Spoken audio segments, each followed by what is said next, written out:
دوستو، آج ہم ایک ایسی عظیم ہستی کے بارے میں بات کرنے جا رہے ہیں جس نے شاید ہی دنیا کا کوئی ایک ایسا کونا چھوڑا ہو جس میں اس کا قدم نہ رکھا ہو۔ دوستو، ہم دنیا کے عظیم ترین سیاح کی بات کر رہے ہیں۔ یہاں دوستو، آج ہم بات کر رہے ہیں ابن بطوطہ کی۔ ابن بطوطہ کا اصلی نام ابو عبداللہ شرف الدین محمد بن عبداللہ بن محمد ابراہیم تھا۔ ابن بطوطہ 14 رجب 703 ہجری یعنی کہ 24 فروری 1304 عیسوی کو پیدا ہوا۔ دوستو، ابن بطوطہ افریقہ، ایشیا اور یورپ کے اکثر علاقوں کی سیاحت کرنے والے عظیم مسلمان سیاح و جغرافیہ دان مراکش کے شہر طبقہ میں پیدا ہوا۔ ابھی 22 برس کا تھا کہ جون 1325 عیسوی میں سفر حج پر نکل کھڑا ہوا۔ قافلہ والوں نے اس کے زہد و تقوی کے باعث اسے اپنا قاضی مقرر کر لیا۔ اس قافلہ کی راہ سکندریہ اور قاہرہ سے ہوتی ہوئی جدہ کی جانب تھی۔ سکندریہ میں ابن بطوطہ کی ملاقات برہان الدین سے ہوئی، جس نے اس کے دل میں چین اور ہندوستان کی سیاحت کا شوق پیدا کر دیا۔ بحر احمر کو عبور کرنے کا کوئی انتظام نہ پا کر اسے شام کے بالائی علاقوں سے ہو کر مکہ آنا پڑا۔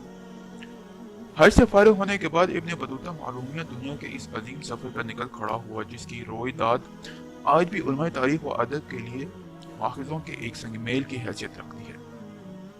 ابن بطوطہ کا اگلا سفر عراق اور فارس کے لیے تھا۔ موصل اور دیار بکر سے ہوتا ہوا وہ ایک بار پھر مکہ واپس آیا اور حج کے بعد 2 برس تک یہی مقیم رہا۔ 1330 عیسوی میں جنوبی عرب، یمن اور عدن سے ہوتا ہوا جنوبی افریقہ، عباسیہ اور مشرقی افریقہ تک گیا۔ ابن بطوطہ واپسی میں عمان اور حرز کی طرف آ نکلا اور یہاں سے تیسری بار حج کے لیے مکہ کو روانہ ہوا۔ ابن بطوطہ کا چوتھا سفر مصر اور شام کے راستے ایشیائے کوچک یعنی کہ ترکی کے لیے تھا۔ ان تمام جگہوں پر ہمیشہ اس کی عزت افزائی ہوئی۔ عام طور پر وہ شاہی مہمان کی حیثیت سے رہتا۔ ایشیائے کوچک میں اس کی ملاقات سلطان محمد سے ہوئی اور وہ اس کی بیوی کے جلوہ میں قسطنطنیہ پہنچا۔ وہاں قیصر روم سے ملاقات ہوئی، پھر ہندوستان جانے کے لیے دریائے دوگلا سے گزر کر خوارزم، بخارا اور خراسان سے ہوتا ہوا وہ ربیع الثانی 1343 ہجری یعنی کہ ستمبر 1333 میں وہ ہندوکش کے راستے ہندوستان پہنچ گیا۔ دہلی میں محمد تغلق نے اس کی آؤ بھگت کی اور مالکی مسلک کا قاضی مقرر کیا۔ اگلے 2 برس تک ابن بطوطہ نے ہندوستان کے مختلف علاقوں کی سیر کی اور یہاں کے رسم و رواج کا بغور مطالعہ کیا۔